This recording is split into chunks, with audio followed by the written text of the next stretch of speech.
नमस्कार बच्चों, आइए आज हम नया चैप्टर पढ़ते हैं, general characters of the bryophyta. Bryophytes, आज का जो ये मेरा लेक्चर है ये बीएससी के उन बच्चों के लिए बहुत लाभदायक होगा जो बीएससी फर्स्ट ईयर के सेकंड सेमेस्टर की तैयारी कर रहे हैं। ऐसे बच्चे जो एमएससी बॉटनी से कर रहे हैं या ऐसे बच्चे जो आत्मनिर्भर बनने के लिए टीजीटी और पीजीटी की तैयारी कर रहे हैं। आइए हम आज ब्रायोफाइटा से शुरू करते हैं और ब्रायोफाइटा की पूरी नॉलेज आपको देने की मैं कोशिश करूँगी। General characters of the bryophyta, यहाँ एक टर्म है ब्रायोफाइटा, ये ग्रीक वर्ड से लिया गया है और दो वर्ड से इसका फॉर्मेशन हुआ, ब्रायन और फाइटॉन। ब्रायन का मीन्स होता है मॉस लाइक, इसका मतलब है मॉस, और फाइटॉन मीन्स होता है प्लांट। यानी ऐसे ग्रुप के पौधे जो मॉस की तरह थे उन्हें ब्रायोफाइटा कहा गया। इस ब्रायोफाइटा टर्म का प्रयोग सबसे पहले ब्राउन नाम के साइंटिस्ट ने किया था 1864 में। और ब्राउन ने जो लोअर प्लांट्स थे जैसे एल्गी, फंजाई, लाइकेन और ब्रायोफाइटा सबको एक में रख दिया था, लेकिन आगे चलकर फिर एल्गी, फंजाई इनको अलग कर दिया गया, इन्हें थैलोफाइटा में रख दिया गया और ब्रायोफाइटा के लिए अलग डिवीज़न बनाया गया। तो ब्रायोफाइट्स वो पौधे हैं जो मॉस की तरह होते हैं। इनके जनरल कैरेक्टर इधर आप देख सकते हैं। आज हम आपको केवल मार्फोलॉजी ऑफ ब्रायोफिटिक प्लांट बताएंगे, जो जनरल कैरेक्टर हैं, जो ऐसे पौधों में जो ब्रायोफिटिक पौधे होते हैं उनके क्या जनरल कैरेक्टर हैं, एक्सटर्नल बाहर से देखने में वो कैसे होते हैं, कहाँ पाए जाते हैं, इसकी हम बात करते हैं। हम जानते हैं कि हमारा अगर इवोल्यूशन हम पढ़ते हैं कि इस दुनिया में विभिन्न प्रकार के पेड़ पौधे सभी इस धरती पर आज उपलब्ध हैं, तो ये परिणाम है इवोल्यूशन का। और जीवन की उत्पत्ति, ओरिजिन ऑफ द लाइफ, ये जल में हुआ था। जल के बाद धीरे धीरे पौधे थल की ओर बढ़े। तो ऐसा माना जाता है कि जो फर्स्ट लैंडेड प्लांट था जिस ग्रुप का, उसे ही हम ब्रायोफाइटा कहते हैं। इसीलिए ब्रायोफाइट्स को हम amphibians of the plant kingdom भी कहते हैं, क्योंकि ब्रायोफाइट्स में दोनों कैरेक्टर पाए जाते हैं। जल में रहने के लिए जो कैरेक्टर्स पौधे अडॉप्ट करते हैं वो भी इन पौधों में दिखता है, और टेरेस्ट्रियल कंडीशन यानी ज़मीन पर जो पौधे ग्रो करते हैं उनमें जो कैरेक्टर होता है, ऐसे कैरेक्टर भी हमारे इन ब्रायोफिटिक पौधों में होते हैं। तो एनिमल में, एम्फीबियंस में हम जैसे मेढक को पढ़ते हैं, जल में भी रहता है, थल में भी रहता है और एम्फीबिया ग्रुप का है। इसी तरह प्लांट के केस में हम पाते हैं कि bryophytes are amphibians of the plant kingdom. इस ग्रुप के जो पौधे हैं इन्हें हम 960 जनरा द्वारा एंड 24,000 स्पीसीज द्वारा रिप्रेजेंट करते हैं। ये पौधे डाइवर्स हैबिटेट को दर्शाते हैं। हमारे भारतवर्ष की यदि हम बात करें तो हमारा जो नॉर्दर्न हिमालयन रीजन है, साउदर्न हिमालयन रीजन है, या नीलगिरी हिल है, या साउदर्न प्लेन एरिया है, पंजाब का कुछ एरिया, उत्तर प्रदेश का एरिया, ऐसे सभी जगहों पर ब्रायोफिटिक पौधे पाए जाते हैं। Generally the bryophytic plants are found on the moisturous places, जहाँ पर नमी पड़ रही हो, सूरज की रोशनी बहुत इंटेंस ना हो, ऐसी जगहों पर ये ब्रायोफिटिक पौधे पाए जाते हैं। जेरिक कंडीशन को भी झेलने की इनके पास कैपेसिटी होती है, इसलिए ये जीरो सीयर में भी महत्वपूर्ण भूमिका निभाते हैं। अगर हम देखें तो इनकी जो प्लांट बॉडी होती है ये थैलॉइड होती है, यानी थैलस होता है, और थैलस जमीन पर ग्रो करता है। थैलस दो सरफेस क्लियर कट दिखाता है, डॉर्सल सरफेस और वेंट्रल सरफेस। इसके जीवन में हमें गैमेटोफिटिक, स्पोरोफिटिक दो स्टेजेस लाइफ की बिल्कुल क्लियर दिखाई देती हैं। अगर हम किसी ब्रायोफिटिक पौधे को बनाएं तो देखिए ब्रायोफिटिक पौधे हमको इस तरह दिखाई देते हैं।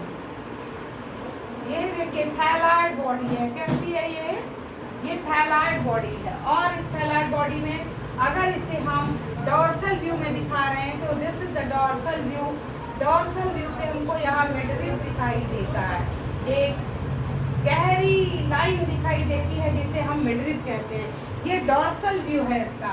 इसी तरह अगर हम इस थैलस का वेंट्रल व्यू देखना चाहें तो वेंट्रल व्यू हमको ऐसा दिखाई देता है। यहाँ बीच में हेयर लाइक प्रोजेक्शंस दिखाई देते हैं। ये hair like structure, these are the rhizoids. ये डॉर्सल व्यू है।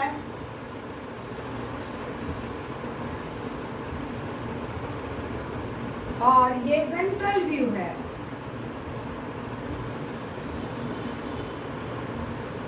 यदि हम ब्रायोफिटिक पौधों को देखते हैं तो हम पाते हैं कि ये जमीन में ऐसे ग्रो करते हैं।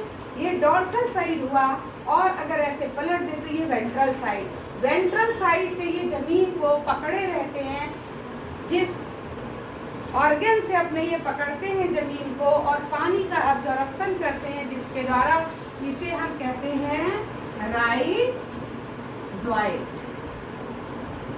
और डॉर्सल व्यू पे हमको, अगर हम इस थैलस को डॉर्सल व्यू में देखें तो ऐसा है और वेंट्रल व्यू में देखें तो ऐसा है।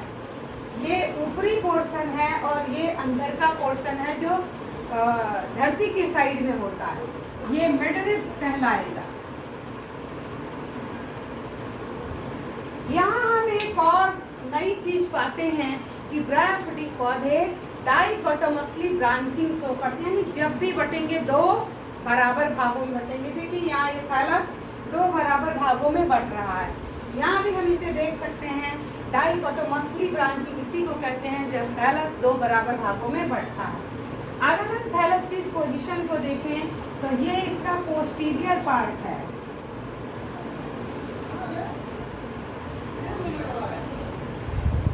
और इधर का पार्ट अगर हम देखें तो ये इसका एंटीरियर पार्ट है। यहाँ हम देखें तो यहाँ बीच में थोड़ा सा डिप्रेशन दिखाई देता है, जिसे हम कहते हैं apical notch.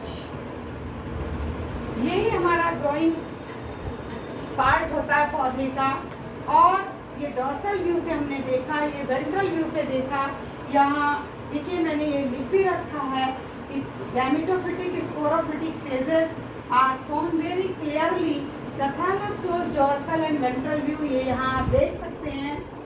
On the ventral surface there are rhizoid. ये राइजोइड वेंट्रल सरफेस पर है, और ये राइजोइड दो प्रकार का होता है। देखिए एक राइजोइड कैसा है, ऐसा होता है, this is the rhizoid,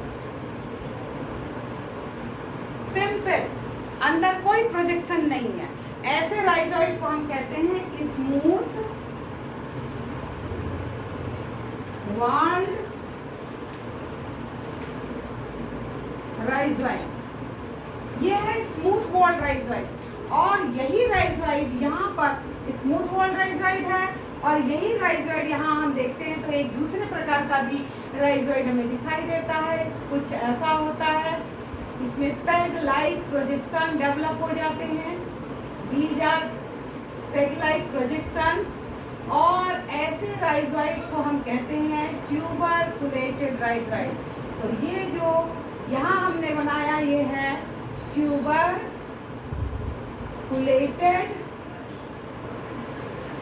rhizoid.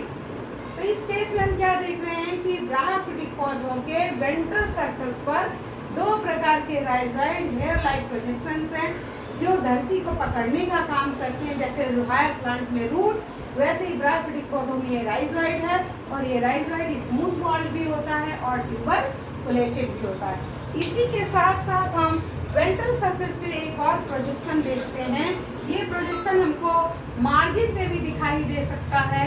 किसी पौधे में हमको यहाँ दिख सकता है, जैसे रिक्सिया के केस में हमें स्केल्स मार्जिन पर दिखाई देंगे, और जबकि अगर हम स्टडी करेंगे मार्किंसिया का तो हमें राइजॉइड का पोजीशन दिखाई देगा अलोंग विद द स्केल का पोजीशन दिखाई देगा अलोंग विद द राइजॉइड। यानी राइजॉइड और स्केल दोनों एक दूसरे के साथ साथ रहते हैं और मिड पोर्शन में पाए जाते हैं, और जबकि रिक्सिया के केस में हमें ये मार्जिन पे दिखता है। ये राइजॉइड स्केल भी दो प्रकार के होते हैं। एक स्केल देखिए इस तरह कुछ होता है,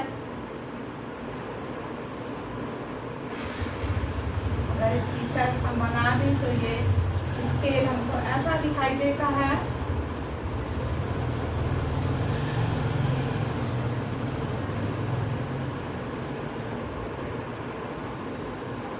स्केल पौधों की, ब्रायोफिटिक पौधों की रक्षा करता है, इनके मार्जिन की।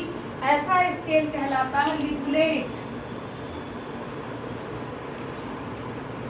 Ligulate scale. जबकि मार्किंसिया के केस में हम देखते हैं कि ये लिगुलेट स्केल के बगल बगल दूसरी एक रो पाई जाती है जो हमको कुछ इससे बड़ी दिखाई देती है, और ऐसे स्केल को हम कहते हैं एपेंडिकुलेट स्केल, जो बॉडी और हेड में डिविजिबल होता है।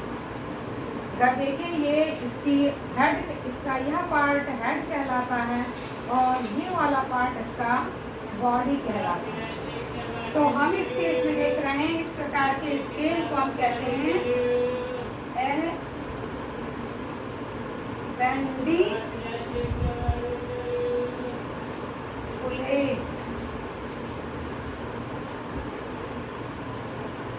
एपेंडिकुलेट स्केल।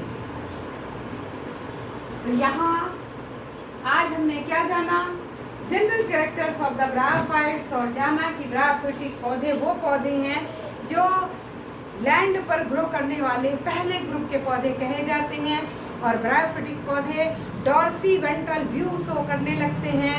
इनका जो डॉर्सल व्यू होता है वो ऊपर की ओर होता है और वेंट्रल व्यू धरती को फेस करता है, और ऐसे पौधे डाइकोटोमसली ब्रांचिंग शो करते हैं। इन पौधों में गैमेटोफिटिक और स्पोरोफिटिक फेज बिल्कुल क्लियर दिखाई देता है। इन पौधों में जो गैमेटोफिटिक फेज होता है यानी हैप्लॉइड फेज होती है वह डोमिनेटेड होती है ओवर द स्पोरोफिटिक फेज, यानी मेन जो थैलस होता है वो गैमेटोफिटिक होता है, और डॉर्सल सरफेस पे मिडरिप पाई जाती है, जबकि वेंट्रल सरफेस पे राइजॉइड दो प्रकार के, स्मूथ वॉल्ड और ट्यूबरकुलेटेड। जबकि स्केल भी हम देख रहे हैं ये दो प्रकार का होता है, लिगुलेट और एपेंडिकुलेट।